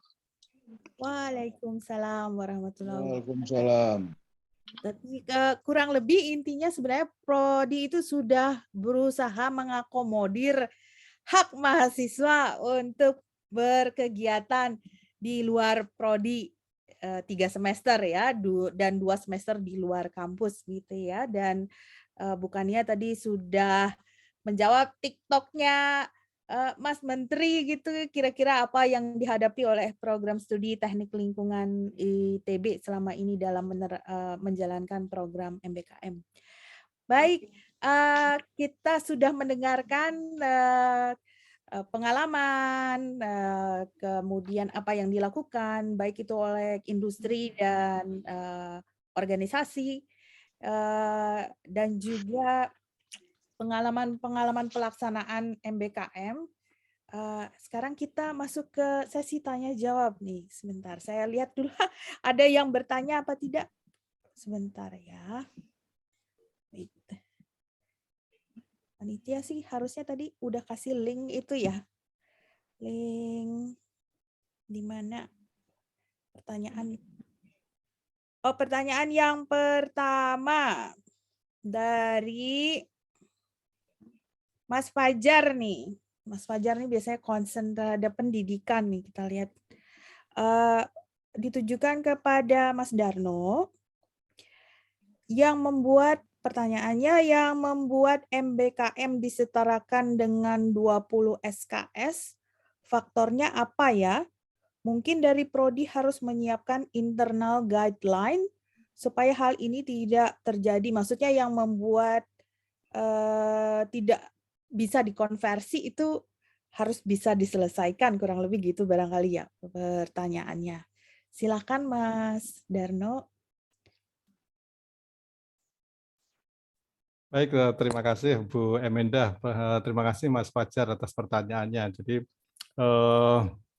tadi seperti yang disampaikan Bu Kania ya, sebenarnya pertimbangan apa sih satu kegiatan di MBKM itu kemudian bisa dikonversi atau tidak bisa dikonversi ke mata kuliah yang ada di program studi ya. Dan biasanya kita mengacu pada output dari kegiatan tersebut ya. Jadi output learning-nya. Jadi kegiatan tersebut nanti outputnya seperti apa. Kalau itu nanti sesuai dengan output dari mata kuliah yang kami sampaikan, itu bisa dikonversi ke situ. Jadi misalnya ini ya, misalnya ada kegiatan tadi yang disampaikan oleh Bu Rianti ya, salah satunya ada kegiatan apa tadi supply chain management ya. Berarti itu nanti kegiatan seperti itu nanti bisa dikonversi ke salah satu mata kuliah yang ada di kami. Ya, seperti itu. Tapi kalau yang lainnya misalnya kegiatan-kegiatan misalnya ini marketing dan lain-lain itu tidak ada outputnya berbeda dengan output dari mata kuliah kami, ya biasanya itu nanti hanya diakui sebagai sertifikat pendamping ijazah. Kurang lebih seperti itu, Mas Fajar. Jadi kita lihat outputnya seperti apa. Ya. Oke, baik. Mudah-mudahan bisa dipahami ya. Tapi kalau saya ini ya dengar dari pidato pertama kali memperkenalkan MBKM itu Pak Nadiem itu menyatakan kan cuma 3 semester dibandingkan 8 semester yang ada untuk menyelesaikan program S1 gitu ya. Tapi ternyata implikasi 3 semester ini kan jadi ya 40 SKS di luar prodi hampir 60 SKS di luar prodi, 40 SKS di luar ke ininya ya, kampusnya begitu kan. Jadi mungkin masih tetap ada beberapa hal, tapi kalau memang kalau di Undip tadi saya lihat ada perubahan kurikulum yang dilakukan untuk mengakomodir kebutuhan MBKM ini gitu. Tapi pengurangan mata kuliah wajib tadi itu apakah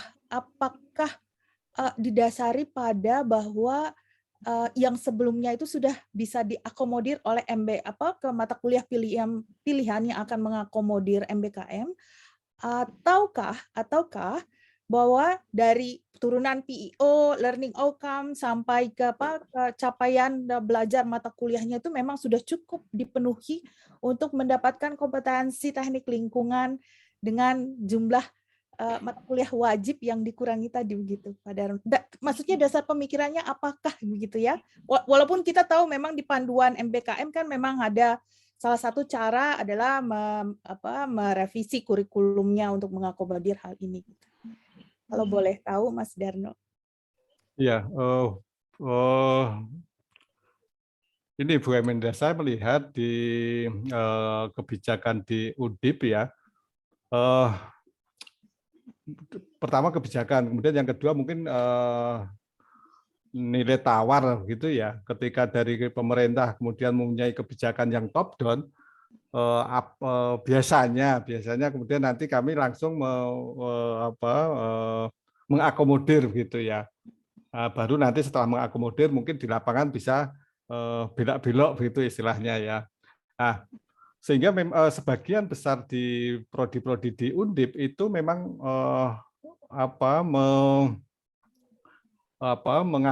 merubah kurikulumnya, dan salah satu kurikulumnya nanti menambah mata kuliah pilihan dengan risiko bahwa mata kuliah wajib itu sebenarnya bukan dikurangi ya, tetapi dimampatkan gitu ya.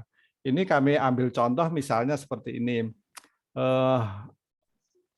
Pada kurikulum sebelumnya itu ada mata kuliah manajemen persampahan, kemudian ada pengolahan sampah, kemudian yang terakhir ada mata kuliah desain TPA. Jadi ada 3 mata kuliah dengan bobot masing-masing 3 begitu. Akibat dari MBKM ini akhirnya kemudian 3 mata kuliah itu kita jadikan 1 mata kuliah dengan SKS 6. Kita bisa bayangkan ya bahwa dalam 1 semester ada 1 mata kuliah 6 SKS dan itu adalah gabungan dari 3 mata kuliah yang masing-masing punya tugas besar.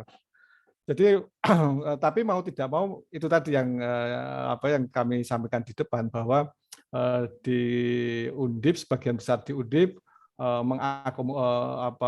strateginya seperti itu. Jadi untuk mengakomodir dari kebijakan yang top down itu menambah mata kuliah pilihan, kemudian mata kuliah yang wajibnya dimampatkan. Mungkin berbeda ya kasusnya dengan di ITB ya, di Teknik Lingkungan ITB ya.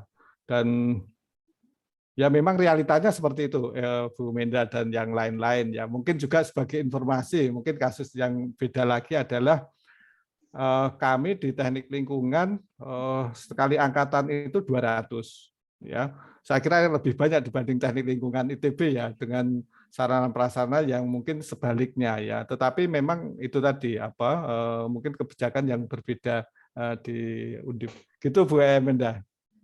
Baik, saya rasa mungkin pemikirannya tadi dengan 6 SKS dari 3 mata kuliah tersebut bisa dioptimasi. Kadang-kadang kan kita di TL misalnya ya ada satu rumus gitu ya.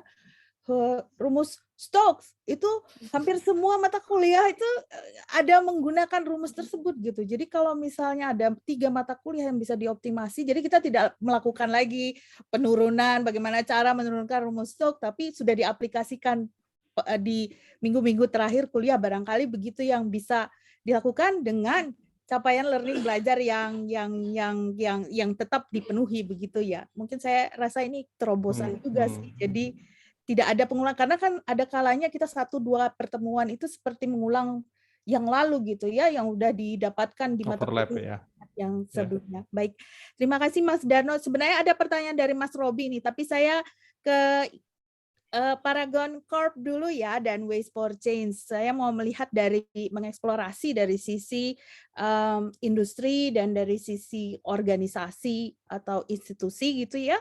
Apa sebenarnya motivasinya untuk terlibat dalam program MBKM ini gitu? Apa benefitnya? Mbak Riri boleh kasih masukan ke kita, dan Mas Rido tadi. Silakan Mbak Riri dulu. Kalau misalnya benefit untuk perusahaan, pertama karena memang kita itu salah satu pilar CSR kita itu adalah mendukung pendidikan bangsa begitu Bu. Jadi memang selain dalam kami aktif di kegiatan pemberian beasiswa, maka ketika ada program yang bagus dari MBKM itu kami join gitu Bu. Jadi memang tujuan utama dari perusahaan itu secara garis besar tuh seperti itu yang pertama. Nah, kedua, sebelumnya program magang kami itu yang ada di Paragon sistemnya belum tersistem seperti ini. Jadi magang yang sebelumnya itu kami memang terbuka untuk seluruh mahasiswa, cuman tidak ada pembelajaran yang seperti ini. Dan di sini kesempatan yang sangat baik bagi kami untuk improve, menciptakan sebuah program magang yang benar-benar bagus gitu, karena memang kan kami juga dituntut dari Kemendikbud untuk menciptakan tempat magang tuh yang nyaman dan bagus secara pembelajaran. Jadi ini salah satu media pembelajaran bagi kami juga Bu untuk menciptakan sebuah inovasi, karena memang inovasi itu DNA-nya kami.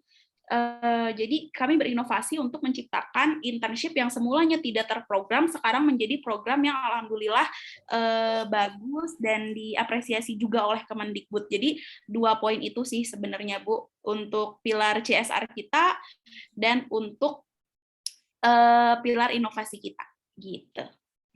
Baik, terima kasih Mbak Riri. Jadi memang kalau begini saya nangkapnya berarti pendidikan itu bukan cuma urusan apa Kemendikbud dan ini ya berarti ya bukan sekolah atau hanya perguruan tinggi gitu, tapi harusnya semua pihak di Indonesia ini juga punya misi yang sama gitu ya untuk meningkatkan apa sumber daya manusia kita yang ada di Indonesia.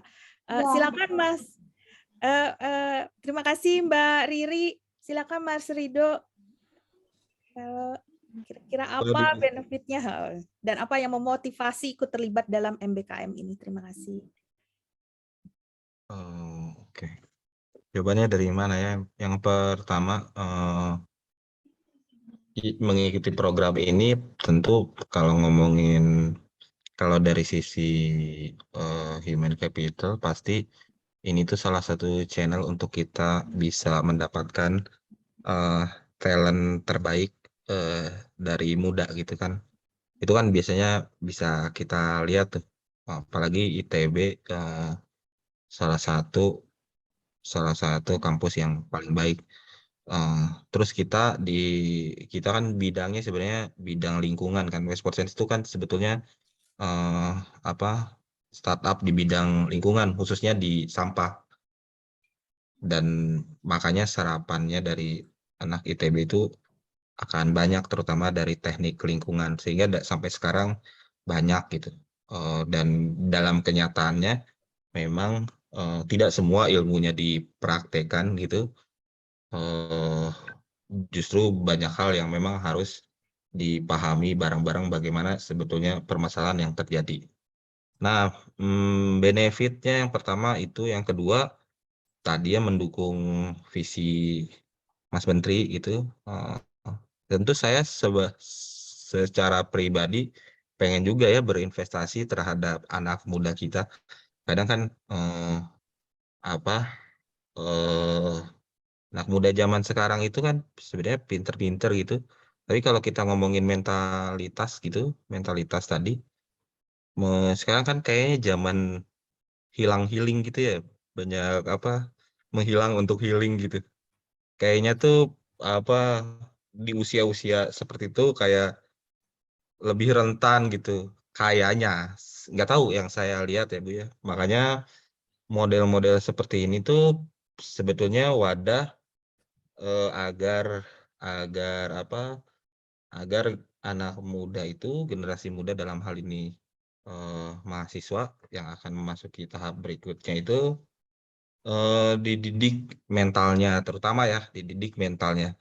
Menurut saya pasti dia akan belajar banyak hal di dalam proses ini yang utamanya urusan soal tadi ya mental, bekerja dengan tiba-tiba dia dihadapkan dengan orang-orang di luar jurusan, kenyataan yang sepertinya beda dengan kampus, itu akan jadi input yang bagus dibandingkan dia tidak ada program sebelumnya gitu, tiba-tiba lulus terus dilepas gitu, ya itu nanti seleksi alam. Makanya tidak jarang kita bisa temukan kok dia dulunya pinter, nggak berhasil ya dalam tanda kutip secara karir. Tapi satu sisi ada yang tidak termasuk kategori pinter gitu. Kok dia nggak pinter malah lebih berhasil ya gitu. Jadi pada akhirnya orang yang punya kemampuan beradaptasilah yang lebih baik. Nah, saya tuh merasa kayaknya anak muda di Indonesia harus dikasih kesempatan sekaligus tantangan juga untuk menghadapi kenyataan lebih awal tanpa tekanan. Karena kalau misalnya dia itu menghadapinya saat dia lulus, itu bukan kesempatan, dia malah dia memang harus mau nggak mau melakukan itu, ada tekanan orang tua, ada tekanan lingkungan, ada tekanan ini gitu. Kalau ini kan bagian dari pembelajaran, kalaupun salah, bagian dari pembelajaran. Sepertinya kayak gitu ya Bu ya, yang kita pikirkan. Jadi nggak ada yang ya jadi kita harus mendukung program ini kita ngomongin bangsa, kita ngomongin negara ya, tapi kalau ngomongin perusahaan pasti kita ngomongin tenaga kerja sih. Tenaga kerja yang harus kita dapatkan dan ini sedari awal gitu. Itu, terima kasih. Oke, jadi yang saya tangkap sebenarnya sama ya dengan yang ke Paragon Corp tadi, irisannya sama, memang ingin juga membangun human resources di Indonesia ini. Kalau Mas Nadiem bilang sih ikut harus bisa mempercepat terciptanya manusia unggul gitu ya. Tapi kemudian yang kedua, karakternya jika core bisnisnya itu sama dengan kompetensi yang diharapkan dari lulusan teknik lingkungan, maka perusahaan tersebut akan bisa dapatkan best talent ya, kalau misalnya sudah dari awal tuh udah magang gitu, dan kemungkinan besar talent manajemen dari perusahaan tersebut juga akan lebih melirik gitu ya kalau sudah pernah magang dengan kondisi yang baik, kemudian bisa ikut bergabung dalam perusahaan tersebut. Saya rasa ini salah satu tujuan MBKM yang memang diharapkan bisa terjadi gitu ya. Terima kasih Mas Rido. Saya akan lanjut ke pertanyaannya Mas Robi sebelum saya ke pernyataan Mbak Dinda ya. Kan kita udah dengar dua ya, walaupun saya tahu Talks ini pasti akan ada yang berikutnya membahas khusus tentang topik MBKM ini. Mas Robi bertanya buat Mas Darno dan Bu Kania. Bukankah, nah ini ada tawaran solusi nih. Walaupun saya lihat di chat tuh Teh Citra juga sudah menjawab gitu ya. Tapi kita tanyakan kembali saja. Bukankah bisa dibuat solusi kuliah malam atau weekend untuk beberapa mata kuliah wajib sehingga mahasiswa yang ikut MBKM tidak tertinggal mata kuliah prerequisite dan wajib gitu ya. Komennya Teh Citra bilang berarti bebannya meningkat dong gitu. Nah, bagaimana nih komentar Bu Kania dan Mas Darno? Bu Kania dulu barangkali ya. Mangga Bu Kania. Baik, nuhun Bu Mendak. Mungkin perlu ditekankan ya, MBKM ini bukan berarti mahasiswa itu merdeka semerdeka-merdekanya gitu ya, bisa ngambil berapapun SKS-nya, nggak seperti itu gitu. Jadi tetap harus mengikuti aturan. Jadi kalau di ITB, mahasiswa yang ikut MBKM itu harus SKS yang diambil itu harus tetap mengikuti aturan yang ada, di mana dalam satu semester itu maksimum hanya boleh mengambil 20 sampai dengan 24 SKS, tergantung dari IP-nya dia biasanya gitu ya. Umumnya itu 20 SKS. Jadi kalau misalnya kegiatannya dia ikut magang gitu ya, atau ikut kegiatan yang memang diberikan 20 SKS secara top down oleh Kemendikbud, itu dia harus cuti gitu ya. Jadi tidak boleh lagi mengambil mata kuliah lain di jurusan, dia harus cuti. Tetapi kalau misalnya dia mengambil MBKM yang tidak 20 SKS, misalnya hanya 6 SKS begitu MBKM, berarti sisanya berarti itu harus total SKS yang diambil di semester itu adalah 6 SKS MBKM dan sisanya misalnya 14 SKS itu diambil di prodi gitu. Jadi memang tidak boleh tadi ya 20 SKS MBKM kemudian dia kuliah malam mengambil mata kuliah di prodi, tidak seperti itu. Dan ITB itu bukan universitas terbuka sebetulnya ya, jadi tidak boleh mengambil mata kuliah melalui daring begitu ya. Nah, kalau sekarang kan kondisinya memang terpaksa kita daring gitu ya. Kalau seharusnya sih memang tidak daring begitu. Mungkin itu Bu Menda. Terima kasih.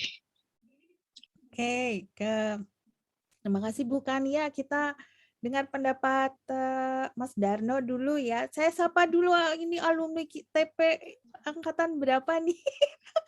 Pak Darsono, terima kasih Pak. Kami juga bangga dengan alumni. Sama-sama Mbak. Sama-sama sukses deh ya. Terima kasih. Ya, Pak. Terima kasih. Kita lanjutkan ya Pak Darsono. Mas Darno, mangga.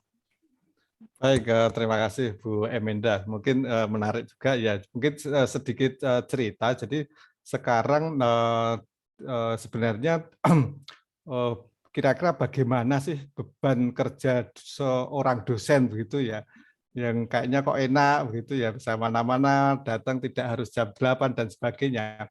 Mungkin sedikit gambaran ya. Jadi sekarang ini setiap tahun itu ada kontrak, ibaratnya kontrak capaian ya, yang diwajibkan dari ke Ristekdikti ke universitas. Jadi misalnya di Undip ini tahun ini harus mampu mempublikasikan 1000 publikasi misalnya.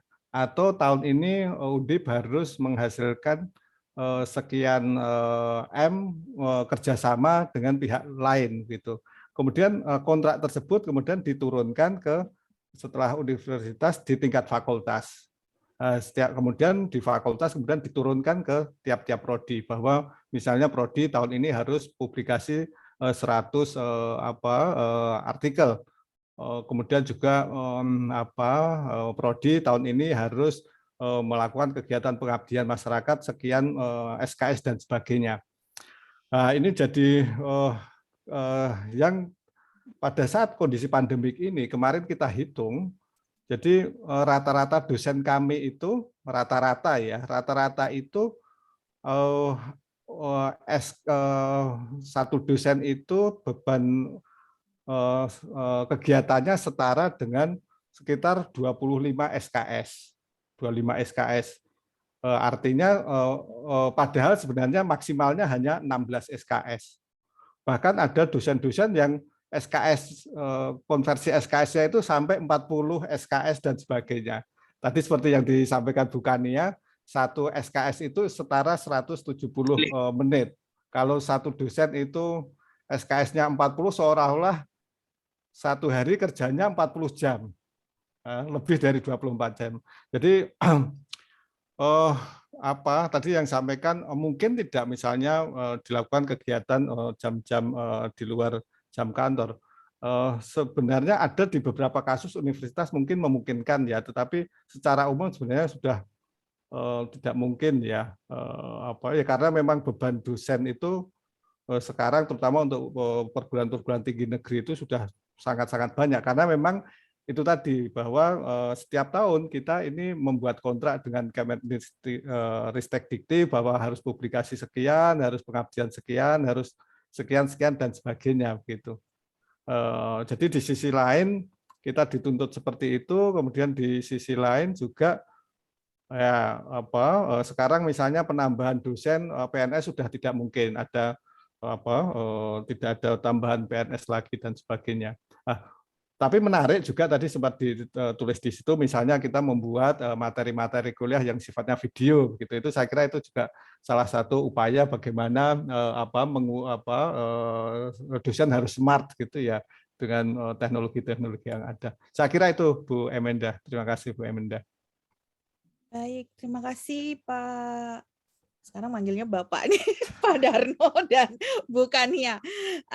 Saya rasa karena kita akan cukup diskusi kita kali ini, karena kalau saya lihat di tag-nya ke IATL, itu kita akan mendiskusikan topik yang sama pada di lain waktu ya, walaupun masih ada, kita ingin dengar juga bagaimana pendapat mahasiswa. Di sini ada Alma yang dulu magang di Waste for Change, kemudian sekarang bergabung menjadi bagian dari Waste for Change juga ya. Barangkali nanti untuk yang berikutnya akan kita gali dan eksplorasi dari mahasiswa juga, alumni yang sudah pernah merasakan ya magang atau ya sebenarnya merdeka juga begitu ya. Sebelum saya tutup, sebenarnya point taken-nya itu udah banyak tadi ya, sebagian sudah kita simpulkan. Kita tahu bahwa dari program Kementerian Pendidikan dan Kebudayaan memang sudah disebutkan ada 3 semester yang dilakukan di luar prodi dan 2 semester di luar kampus ya.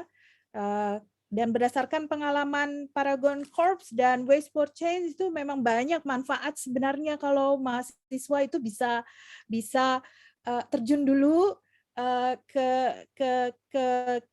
perusahaan atau ke industri atau ke satu organisasi, sehingga seperti tadi gitu ya, mengerjakan tantangan. Tapi kalau ini mengutip dari pernyataan Mas Rido ya, mengerjakan tantangan tapi tanpa pressure gitu. Kalau salah, well, you're still learning gitu kan. Jadi mungkin hasilnya justru akan lebih baik gitu ya, diharapkan akan lebih baik dibandingkan misalnya tanpa ada pengalaman apapun kemudian terjun di dunia kerja begitu. Kalau dari sisi prodi sebenarnya Prodi itu berusaha untuk bisa mengakomodir hak mahasiswa, walaupun sebenarnya kita tahu mahasiswa juga boleh memilih untuk tidak ikut program MBKM, namanya hak kan, boleh diambil, boleh juga tidak. Cuman tadi masalahnya bagaimana mengkonversi. Nah, mungkin yang perlu kita lakukan pada saat awal sebelum magang, sebelum bergabung dengan industri seperti yang dilakukan oleh Paragon Corp, barangkali silabusnya, learning outcome itu sudah bisa disampaikan dengan prodi. Jadi sebelum mulai itu kita udah bisa, oh ini kira-kira masuknya kemana gitu, nanti ke mata kuliah yang akan bisa mengakomodir learning outcome yang sudah tertuang dalam silabus itu bisa akan kita lakukan di awal dengan lebih terstruktur begitu ya. Jadi barangkali itu yang bisa kita sampaikan, walaupun masih banyak gaps tantangan yang belum bisa kita selesaikan pada diskusi kita yang pertama terkait dengan MBKM dalam IATL Talks hari ini, tapi saya rasa sudah mudah-mudahan banyak manfaatnya untuk kita, dan kalaupun ada yang mendengar, alumni yang mendengar atau masyarakat yang mendengar itu tertarik untuk ikut program MBKM ini dan mendaftarkan diri ke Kemendikbud juga bisa, atau misalnya membuka program magang mandiri seperti tadi. Saya rasa itu saya kembalikan ke Mbak Raisa. Silakan Mbak Raisa dilanjutkan. Terima kasih atas kehadiran para narasumber kita yang excellent hari ini, walaupun sudah malam masih ada, dan saya lihat pesertanya masih ada 31. Ya lumayan lah untuk diskusi yang terlihatnya berat gitu. Silakan Mbak Raisa. Oke, terima kasih banyak Ibu Emenda Semiring sudah menjadi moderator pada diskusi yang cukup menarik dan juga memberi wawasan yang banyak, nggak cuma untuk teman-teman mahasiswa, tapi juga untuk industri, untuk alumni, dan juga untuk kampus itu sendiri. Terima kasih juga kepada seluruh narasumber yang sudah hadir pada malam hari ini. Ada Ibu Kania, ada Bapak Sudarno, ada Mas Rido, dan juga ada Mbak Riri. Nggak kerasa udah hampir 2 jam waktu diskusi kita, dan betul kata Bu Emenda tadi, sebenarnya masih ada beberapa poin-poin mungkin yang belum terbahas, tapi karena waktunya udah cukup lama, dan mungkin bisa dibahas pada kesempatan IATOK selanjutnya. Mewakili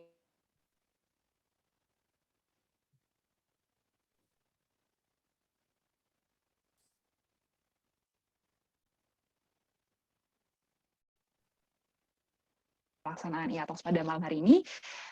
Saya Raisa selaku MC pada malam hari ini pamit undur dulu dan selamat beristirahat. Terima kasih semua atas kehadirannya. Sampai jumpa di IATOK selanjutnya. Terima kasih.